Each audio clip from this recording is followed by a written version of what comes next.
Well, Cheese, look at us. We're back at it again with another Fanfic Talk mini. Can you believe it? It's another Fanfic mini. Yeah, it's been like several months since we've done one of these because for some reason we got the bright idea of recording like 3 in a row super fast, and that left us with like several months just forgetting this show even existed. I forgot, that's for sure. Yeah, so did the audience. Well, actually, for them, these episodes come out. Do we have an audience? We get about 60 to 70 views for each episode. Does that count? Really? You haven't checked? No. Of course you haven't checked. Have you even listened to the previous episodes? I think I listened to the first 2. I don't remember the third one. I don't even think the third one's out yet at the time of us recording this. Oh. Or maybe it is. I don't know. No, none of us know. I don't remember it. The first one was Bug Fables. The second one was Metal Gear, right? Yes, and then the third one that hasn't come out yet is Mario. Of course, by the time this comes out, everybody will know that. So. Oh, and I remember. And this episode is all about Star Trek. Again, we did it in Fanfic Talk episode 11. We did it in Fanfic But Dominic's such a big fan. Yeah, I really am. Kind of. Sort of. We'll get to that, because that's a whole thing. Well, you said it had to, you wanted to change from video games and do a show or a movie. Yeah. And the only show you like is Star Trek. We don't have to do stuff that I like specifically. If we do stuff you like. Then... But it's, you always complain and start going, yes, no, I don't know anything about that. We don't know anything about that. As long as I know something about it, it should work. Like, you know, Lord of the Rings, I've never seen the movies, but, like, I'm sure you'd be able to fill me in and make it comedic enough to work, just like it did back in the original Fanfic Talk episode, which probably didn't work, actually, back then, but, you know. The point is, we're talking about Star Trek. I don't even remember that one. You don't remember, like, half the videos that we've done. You've probably only seen, like, a handful. I know we did it. I feel like... I don't remember anything from it. It was more of a Hobbit fan fiction. Yeah, it was Hobbit related, but I don't remember what happened in it. But, you know, these things come and go. That's what I mean. I don't remember what happened in it. So it's somebody's favorite episode, I'm sure. Somebody out there just loves that episode. And somebody out there will love this episode when we finally stop stalling and start reading. But, you know, they have to understand. They have to understand that in this show, it's like 80% us on tangents, and the other 20% is us actually reading these stupid things. Well, I mean, the previous one left us with a newfound respect for fan fictions. I think you're talking about the Metal Gear one, right? No, the Mario one. Did we like that one? I forget. I think so, yeah. We need to combine our memories, and maybe then we'll be able to remember 75% of the videos that we've done and what we thought of them. That's probably why I forgot it. Yeah. Because I liked it. You only remember the things that you hate. So maybe that's why I'm going to talk so much about Star Trek Picard this episode. So yeah, you know, we're talking about Star Trek today, specifically Star Trek The Next Generation. Of course, I love Star Trek quite a bit. I started watching it a decent while ago while I was in college. And, you know, I really love the original series. TNG is great. Deep Space Nine, Voyager, a little bit of Enterprise. And then new Star Trek has kind of rubbed me the wrong way. And we'll talk about that probably as we go through this fanfic. Geez, what experience do you have? I've watched some of the original series. That's, you've also seen the movies, though. Some of them. I don't remember the original. Okay, I seen the one with the whale. Okay. I forget which That's a good one, actually. Yeah, I think that's one of the best ones. I actually, for all I've said about me being a Star Trek fan, I've, like, never seen any of the movies. I've seen The Wrath of Khan, and then the one that comes after that where they... I don't remember how it's all explained, but somehow Spock is reborn on a different planet, and it makes, as far as I can remember, no sense. Yeah, I know what you're talking about with all three of these. Even though I haven't seen the movies, I know that those are aspects of them, and I do really need to get around to it. But hey, you've seen some solid Star Trek movies in that case, and haven't you seen some of the new ones? Like, didn't you see... Yeah, I've seen the new ones. All three of them? I think I only saw part of the first one. I didn't see the second one because everybody said that one was kind of bleh. And then I saw the third one in theaters and thought it was okay. Pretty iffy when it comes to movies and new Star Trek, but everything prior to, you know, that kind of stuff... Oh. The new ones are probably better than the TNG movies. Yeah, I think people have a really hard time getting into the TNG movies, and they just feel wrong and look wrong from everything that I've seen. They just don't match up with the show. And, I guess this fanfic is all about the show, I think. I'm not totally sure, but, we'll get into that. I know all about the TNG movies from Red Letter Media. Yes, they made some good little reviews of those movies, we'll say. Pretty good. So they've broken it down better than I could ever hope to. And I'll try not to let them influence me too much if I ever see the films, but I don't know if I ever will because they just look so I wouldn't. All right. Well, anyways, Cheese, I guess could you read the description for this story called Star Trek: The Next Generation 1 by Aconitum Napilius? It's a weird name. By Aconitum. Aconitum. I already said it, Cheese. You don't have to say it. I know, but I'm stalling. Just say the description. By Aconitum Napilius in his ready room after the events of Wolf 359, Jean-Luc Picard is emotionally shattered. So of course we would choose this one. I can start us off so I can probably set the stage a little bit. So just so you know, Cheese, in Star Trek The Next Generation, Wolf 359, as it is called, is when Picard was kidnapped by the Borg. Are you familiar kind of with the Borg? Yep. That was actually what our FANFIC Talk episode about Star Trek was about. It was called Star Trek: The Borg Have Returned. Locutus or whatever. Yeah, Locutus, and yeah, he serves them. Whatever as that a is. Brainless zombie. I don't know why they chose that name. Is that his name, or no? I'm sure. Is that Picard's name? I think they just assigned him that name. I'm sure it means something. It's probably Latin for something like special. Borg King or something. I don't know. I'm sure it has a meaning. If you look up Locutus, it probably is like Greek for servant. Robots or something, but I don't know the answer offhand. Oh man, there's gonna be angry people in the comments for us not knowing what that is. It's never explained in universe. As far as we know, it's just what Locutus is? So basically, yeah, Picard becomes a Borg, and then they save him, and then he's kind of messed up from it a little bit. It kind of sticks with him, and eventually pretty much gets over it, but then in Star Trek Picard, he freaks out over everything Borg related. So, again, Red Letter Media did a great review over Star Trek Picard and why, in my opinion, it didn't work out so well. But, we'll get to that again. So here we go. That is putting it lightly. Yeah, to be fair again, neither of us have actually watched Star Trek Picard. I watched the first episode and, very early on, I was just like, this isn't working for me. Something's weird. All right, let's talk about that later. Okay. The depth of stars is so great, he could fall for 1,000 years and still not see them come closer. This will not be a fanfic we like. The depth out there is so cold, so void. What makes you say that? I can just tell. It'll be one of those that we look back at the very end and just this is just a long-winded pile of garbage. The depth of stars. Just an angsty word salad. Alright, the depth out there is so cold, so void, so tempting. If only the ship would turn, he would see the crescent Earth. Are you agreeing with me yet? Are you agreeing with me that this? Yeah. Okay. The crescent. This just makes me scoff. A little further out, and the rings of Saturn would shimmer in the distant sunlight. But here, now, all he can see is stars and darkness. Oh my. Darkness. How close he had come to destroying all of that. Not the moon, the earth, the stars, but all life on his planet. Everything that he has always held most dear. Hasn't the protection of life always been one of his greatest motivations for taking this great cruiser through the endless reaches of space?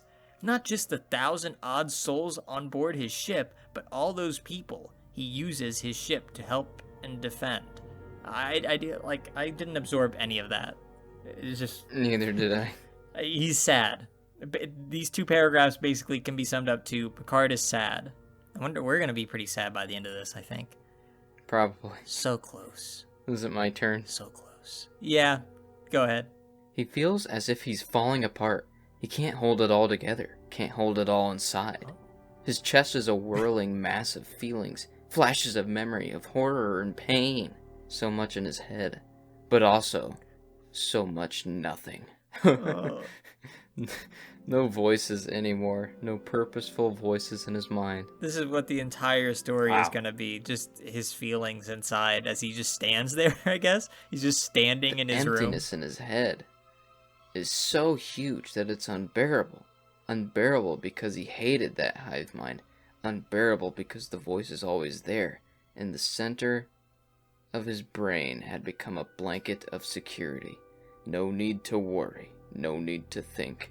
We are Borg. We will guide you. We will craft your world. When he had been cut adrift from his own human collective, they had been the only framework around him. Okay. Again, he's just standing there, I guess, having all these thoughts. Very deep moment for Picard. At this point, I feel like we should probably start getting details on what's happening, like, in real life. It's not just... If the entire story is internal, I don't know if people can really get attached to it. Maybe one more paragraph, and then we'll complain for a long time. That's how the show works. When he had screamed inside his mind and tried so hard to fight, the voices had pushed back, soothing him like the strong hug of a mother, trying to soothe the tantrum. We are Borg. We are one. It would have been so much easier to let himself go limp and allow the voices to carry him along. But he had fought and fought and fought. He had fought until he was exhausted. Did Picard fight? But the Borg carapace around his body, the Borg implants, the Borg voices had not let him collapse.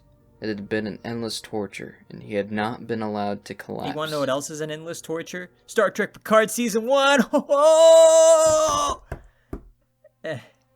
I wish I could add like a rim shot there, but this show doesn't have sound effects. So basically, I should ask before we continue, not counting the movies, because those are kind of their own beasts, but with your time with Star Trek, the original series, I think you kind of have a picture of what the series is supposed to be.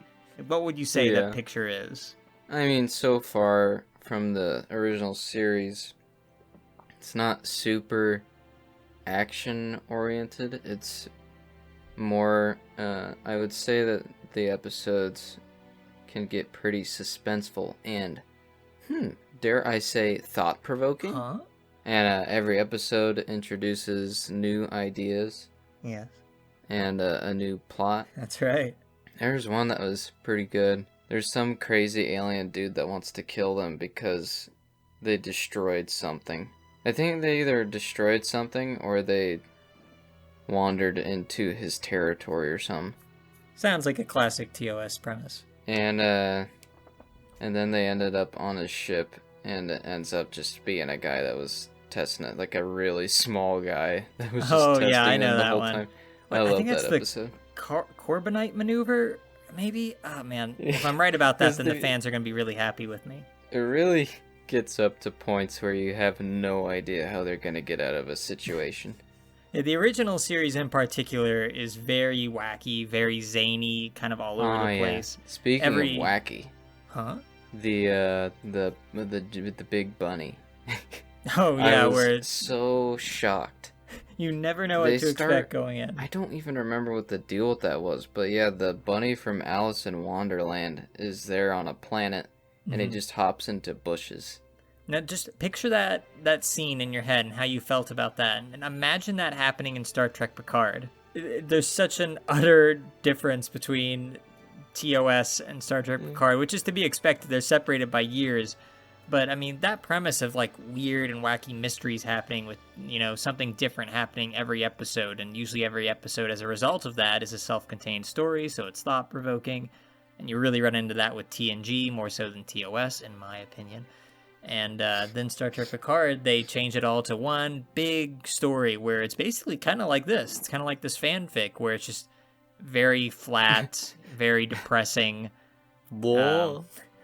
Just Picard is suffering, and here is all about him suffering. Weird characters. There's a ninja samurai elf. He cuts off somebody's head. Oh yeah, he beheads somebody in it. That's a thing that happens in Star Trek Picard. I think one of like when new Star Trek began, because I was just getting into Star Trek in college, and around that time is when Star Trek Discovery, I think, was about to come out or was just coming out. I actually somehow got a hold of like the first few episodes of Star Trek Discovery. And at first I was just kind of like, okay, this is Star Trek, everything's normal. And then eventually I think there's a point where like somebody's boarding a ship, like these humans are getting on board like an enemy ship, and an enemy hops down and slits one of their throats like, on screen, and the person just falls over dead. And then sword fights start happening, and I just was so just shell shocked because probably previous to that I probably got done watching like some TOS episode where Kirk like dances to get out of some wacky situation on a purple alien planet with people spray painted purple, and now I'm watching people's getting their throats cut. I really need to get back to watching that. Yeah, I've been trying to convince Cheese to watch other Star Treks. He's been very slow on TOS. I'm not very good at watching shows. I've noticed. I remember at one point you were like, I'm going to watch the entirety of Lost. And then I think you watched like 5 episodes of Lost. Anyways, the point is, I really want Cheese to eventually get around to watching more Star Trek so he understands a bit more of this and can appreciate just how much of a failure Star Trek Picard and other new Trek is. I mean, not that that should be the point. I already understand it. Yeah, and of course you probably already have a good idea, but I mean, even more so, like, if you actually watch, like, Star Trek when it really starts peaking, like, I'm sure you like the episode with the little guy in the ship, and it's like a twist, that's all fine, but, like, when you get to really good Star Trek, when it's really at its top, you can really see the lows all the more easily, and it just becomes all the more just painful. For me. You might have a completely different interpretation. Anyways, we'll get back to that a little bit later, but I just had to bring it up because this story is just reminding me. It's just, yeah, it's reminding me of just the sad components of Star Trek Picard and how everything is just very gloomy. I don't like gloomy. I want to watch something bright and colorful. We've made our own fun with it. Yeah, thankfully we've twisted Star Trek Picard in such a way that, you know, when we mention it, it doesn't make my heart sink. But There's a giant space flower. One of our favorite scenes is where Picard is collapsing finally for suffering from his brain condition or whatever it is. sure. And I haven't watched this show, but judging based off the scenes I've seen on YouTube and what Red Letter Media has said, the blonde lady with him, who is completely unlikable and annoying, just goes, Picard! like a chicken or something. I thought you were going to mention the scene where, like, a giant explosion is set off, like, right in front of 90-year-old Patrick Stewart, and he just flies like a ragdoll through the air. There's, like, a perfect screenshot of him just flying. Him just collapsing and just being like, out of context, it is kind of funny. It's like a perfect thunderstorm. If we're not making fun of Tanabe, we have to make fun of Star Trek Picard. Those are the rules. But I mentioned Tanabe, so we've hit that goal. I think, you know something I just learned? I think Tanabe might have at least, I'll have to do, so I just saw that he had something to do with Metroid Prime 2. That would be news to me. Maybe it was just like some background developer. He made the floor sprites. Yeah, his background. I don't know, I was just reading stuff about it, and I saw Tanabe's name, and I was like, what is he doing here? Tanabe, what are you doing here? If he was in charge, there would be a lot more ring-based combat. That's all I'm gonna say. There's a rage inside him. He wants to smash his fists against the transparent aluminum and have it shatter like glass. He briefly does that in one of the Star Trek movies. No! He does that with like a cabinet of like little figurines. I think this is actually saying he wants to like break the glass windows of the Enterprise, which aren't glass, they're transparent aluminum. But wow, he's really upset right now. Suffocate everyone. That would happen in Star Trek Picard. He just bangs his fist against the windows because he's so tortured inside. Everybody gets sucked out into space. I love this line. He wants to let his body glide out into the vacuum. His lungs would burst, his blood would boil, and it would be quiet. No memory of that droning Borg voice. No memory of the pain. You sure you didn't write this, Cheese? That reads like something you would not write that. Like, if we were to make another Star Trek story, I feel like that would happen. At first, it had been utter horror. We're still going on with this? Does Picard do anything in this story? He can't remember exactly what happened, only that he had felt his cells dissolving in the beam. Wow, this is great. And then he had been unconscious. Then, waking. A pervading sensation of cold. He had grown used to the cold. Cool because it was more efficient. Better for his mechanized parts, better for the communal whole. Everything was about what was best for the communal whole. We are Borg. We are one. We must equalize our environmental conditions to the best for the whole. They never say that. Whatever, this guy's taking creative license, I guess. How he had rebelled in utter disgust. Something from a nightmare. From a horror movie, it seemed. This is... Okie dokie. Getting annoyed? Impossible. Naked on the cold plinth as those half-cyborgs stood over him. Silent and intent. The only voices had been inside his head.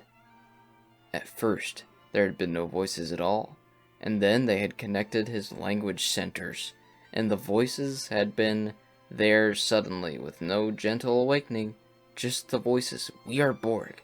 Your uniqueness has been This is a good line. Your uniqueness has been assimilated. That sounds like something... It kind of sounds like a watered-down version of something they would say. Your thoughts are part of the whole. It had felt like being trapped bare and paraded in front of a crowd of staring people, even though none of them cared. None of them were allowed to care. It had felt like that. It had been dehumanizing, having his every bodily function linked up to the machine so that he could no longer function in an animal way. He had worried at first, absurdly, it had felt, about incontinence. Oh, he had worried about how and where he would use the toilet. Okay. Great to interject that into your apparently very thoughtful, deep, and depressing story. How am I going to use the toilet? They definitely don't detail that in the episode. But no. They took care of all that. Oh, thank goodness. They took care of everything that made him alive. His heartbeat was regulated by them. His digestive system was almost entirely bypassed. It's starting to sound very nerdy. His good right arm had disappeared into one of their enhancements. He had no longer been human at all. He had started to lose himself piece by piece into technological invasion that he would never be rid of. You know, I don't think you'd be surprised to learn, Cheese, that the episode where Wolf 359 happens and Picard is assimilated, The Best of Both Worlds, that's the name of the episode. It's a pretty good episode. It was like a good little premise. What happens to Picard is cool. How they deal with the situation is cool. And it's considered by many people to be one of the better episodes of TNG. And it's because people are so familiar with that, and because people liked it so much that the Borg thing kind of just got carried away with. And that's what, like, the movie is about, First Contact, I think. Then that's what Star Trek Picard revolves around heavily. They just got way too obsessed with the Borg, and it just spun out of control from there. I'm not saying Star Trek Picard is pointless or anything. It is. Okay. Oh, you said it, not me. So, there you go. He rests his forehead against the cool window, willing the door chime to stay silent. If someone comes in now, he thinks he may scream at them. Even Beverly. Oh my. Perhaps Beverly most of all. If she comes in right now, he will scream at her until his throat is sore. He had missed that under the Borg. The control of his own voice. Why would he yell at her? She didn't have anything to do with that episode, really. I think Picard is just losing his mind. Like, this is Picard standing in his ready room, just kind of, like, his brain is turning to apple pudding. Locutus. Maybe this story will explain what Locutus means. Maybe I should look it up before this episode is over to figure out what stupid meaning it has. It hadn't even been a name. He was the Locutus of Borg, a job title more than anything else. He had been their mouthpiece, a conduit for their intentions. Perhaps that Yeah, this sounds like a pretty big deal. Even though it only took place over the course of like 40 minutes. Perhaps that had accorded him a little uniqueness, but in real terms, there had been none. Any more than a particular bee in a particular hive might have been a particular job. I swear these sentences just run together in my brain, and sometimes I don't know when to stop. And I think I'm losing my mind just like Picard is right now. If I had some transparent aluminum, I'd be banging on it right now.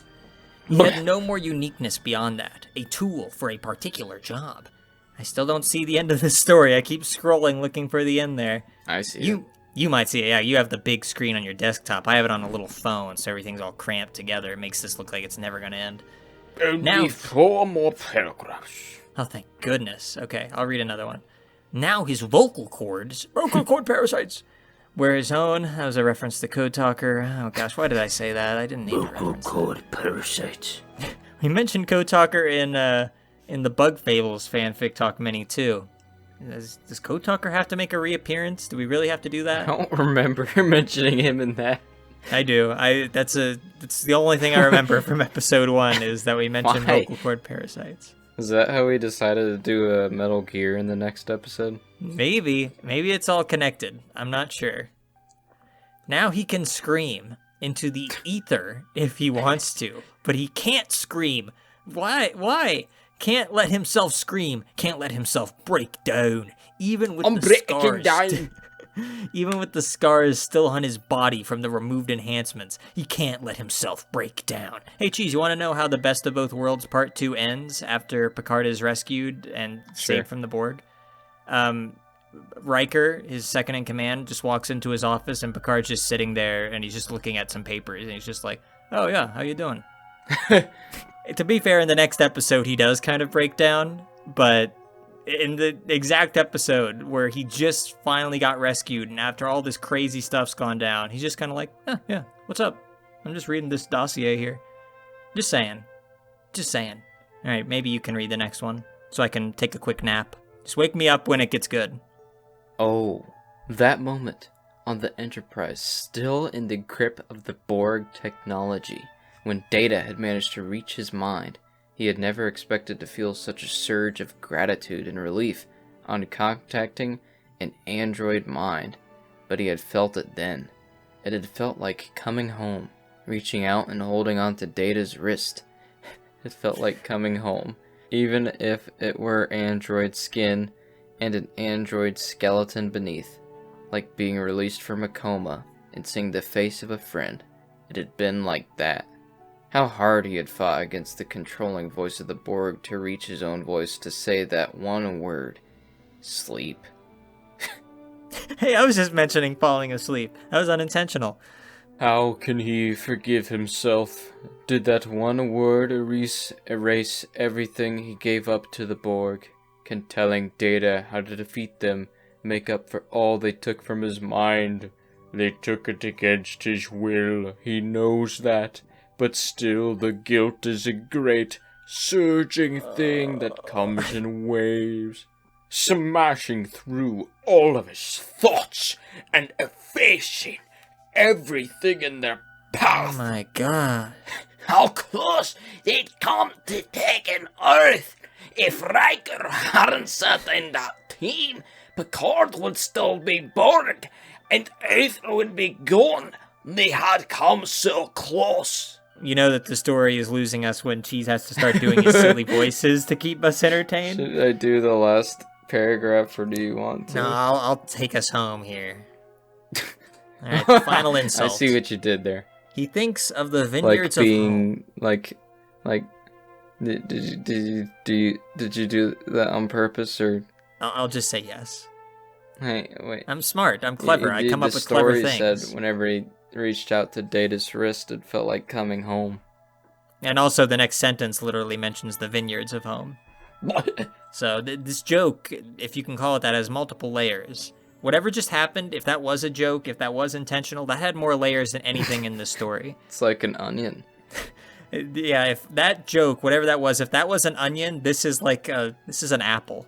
He thinks of the vineyards of home. He had always looked on them with a familiar scorn. Hey, last week I was actually on a vineyard. So All right.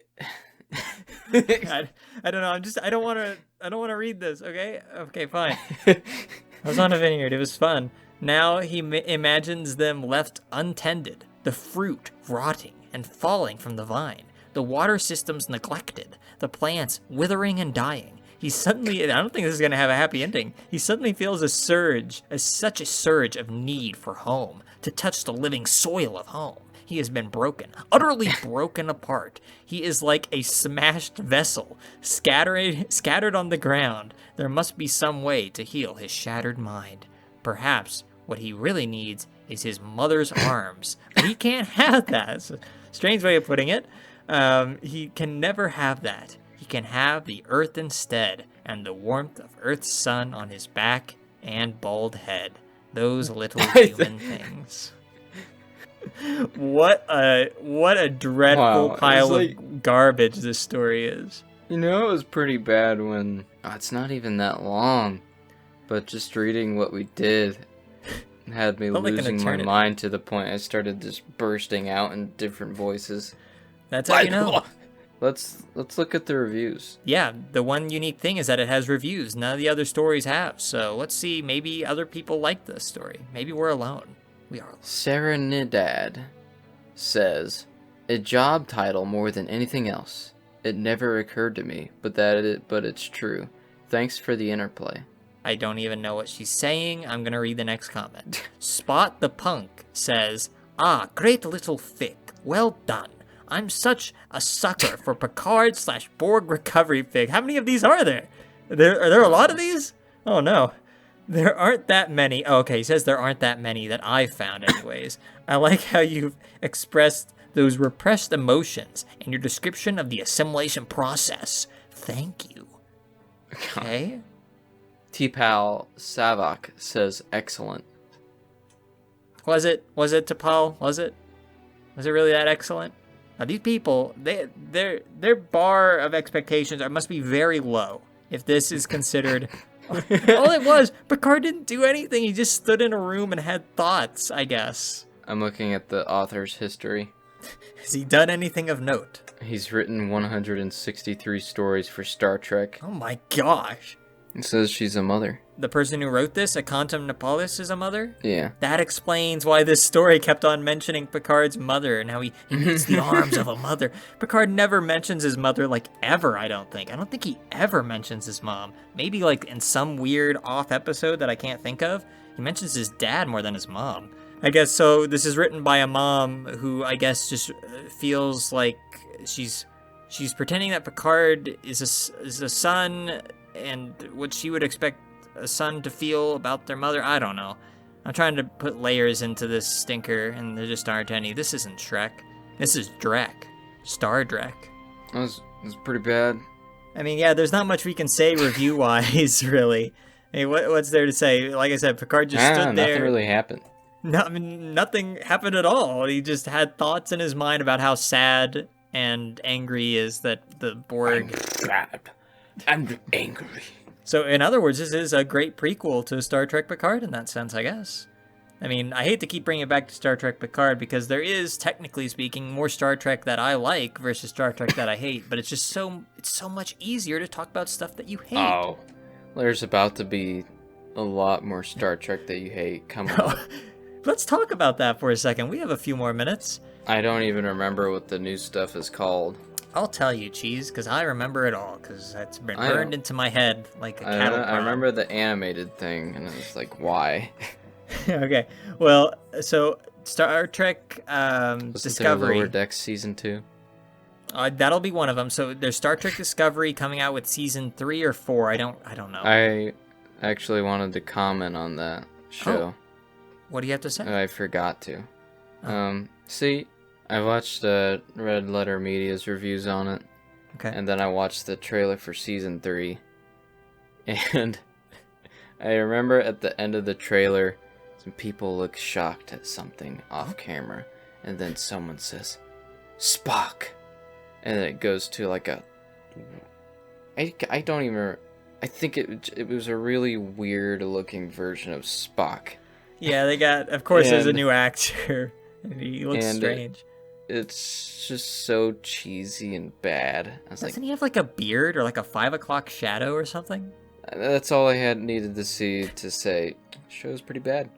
Especially as somebody who's just only seeing TOS, and now you see this new show came out years later, and there's now this weird new actor guy nobody's ever heard of. And, Spock, it's you.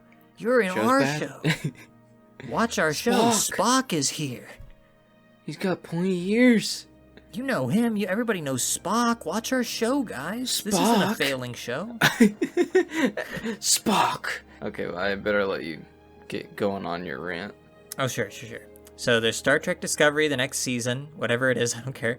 They're doing another one of those for some reason. There's the animated show Star Trek Lower Decks, which is kind of like an adult animated show that, I don't know. I mean, I've seen some more clips of it since I originally showed it to you, Cheese, and it has its moments where I'm like, oh, that's kind of clever. That's a good callback. But I think the show, its crutches, it really uses past references as crutches. Rick and Morty humor.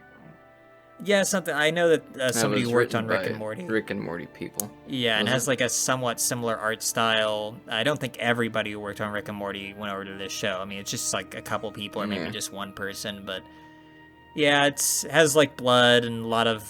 It's still pretty violent, some swearing. And I don't know. Like Star Trek just isn't that for me. When I see copious amounts of blood or swearing or just really inappropriate stuff, it just doesn't feel right. I don't know. I mean, I can watch stuff with extreme violence, but not Star Not Trek. even Lord of the Rings has copious amounts of blood. Yeah, you don't have to have copious amounts of blood for something to be interesting. And I mean, I'll just make a quick aside. I feel like DC has been leaning into this a lot with all their stuff, because, I mean, they've always been serious since they've started up all their movies and shows, but they love the gore and the extreme violence. I think they think it's the only way people can get into their stuff. And I think Star Trek's falling into the same Are you thing. commenting on Doom Patrol? Yeah, actually, I haven't seen a lot about that one, but I know there's I heard it's that good. Harley Quinn animated show, which is just like really vulgar and Yeah. bloody and weird. I didn't watch I don't it. know much about it, but I just know that there are a lot of examples of that, and I feel like that's just a weird direction that just TV is taking now, I guess, where people are like, well, our audience is growing up, and, you know, we gotta show some blood. We gotta make them realize this is serious. This ain't your grandma's Star Trek. I'm kind of indifferent on blood and gore. I don't like it, but I also am not like, I don't like it because it's bloody.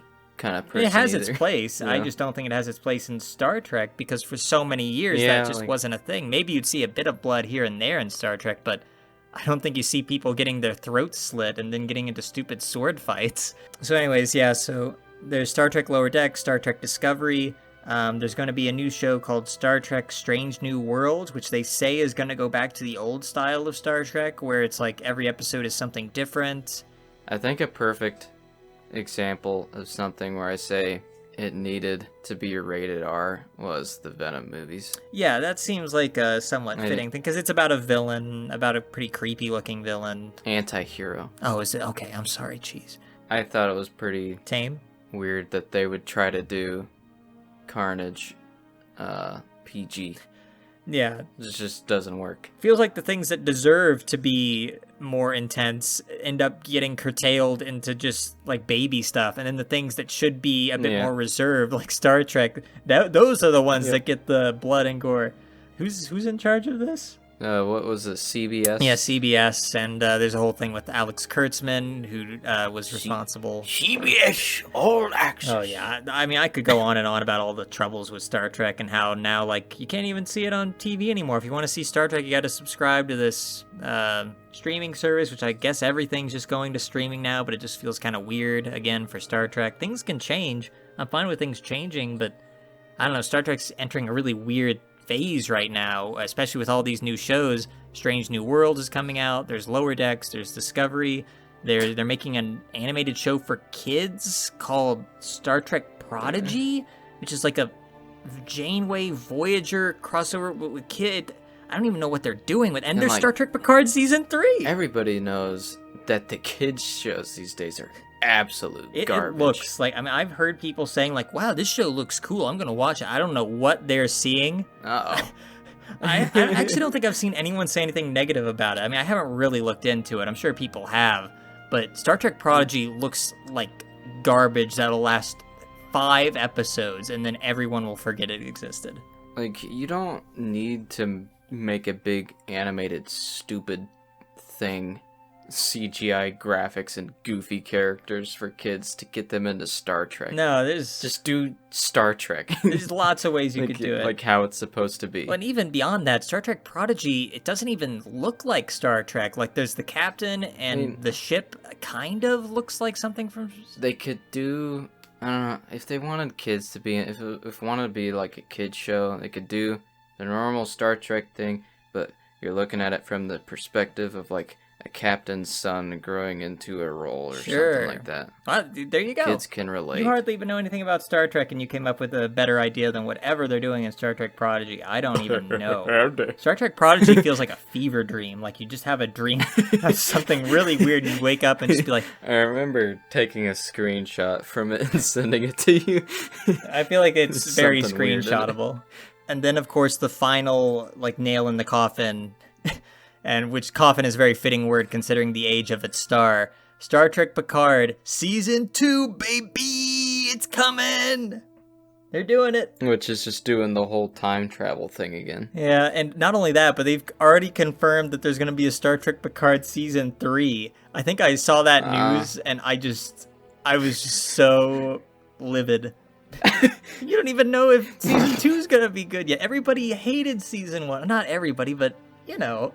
It wasn't well received for the most part. I knew a guy that liked it pretty well. All right, there you go. That's fair. I mean, I can confirm you, he's an absolute idiot. Oh, thank you. Thank goodness. So yeah, Star Trek. I mean, that's how many shows is that? Like 5 shows of Star Trek all coming out around the exact same time? I don't know if there's any other property out there that is doing anything similar to that. I mean, not in that sense. I guess DC and Marvel are always kind of releasing their own stuff. So I think they're trying to turn Star Trek into DC and Marvel. That's not good. I just, I can't get myself interested in watching the Marvel shows for some reason. And, I mean, I feel like it's going to be similar. I've just seen so much Marvel. Marvel, yeah, it gets to an oversaturation point, and Star Trek is definitely gonna hit that. I don't know, maybe they expect that different people will watch different things and that it won't get confusing and that people just kind of fall into their own little bracket. Maybe that'll work. I feel like this is a real big miscalculation by them, and it's putting Star Trek in a weird spot that I just feel really uncomfortable with. I don't know. I saw Shang-Chi. Shang-Chi? Shang-Chi. I don't think I've ever said that out loud. Legend of the Seven Rings. Set 10. Oh. 10 rings. Oh my gosh, I'm so embarrassed. I don't know. I feel like it was a perfect example of like most Marvel movies just end up, landing in the same rating for me. They always feel the same. Yeah. I'm like, that's pretty good. And that's about it. Meanwhile, Infinity War and Endgame, obviously. Yeah, they raise above the rest. Very good. But... I don't know. And meanwhile, new Star Trek is all falling in the same pond of like, ew, why am I here?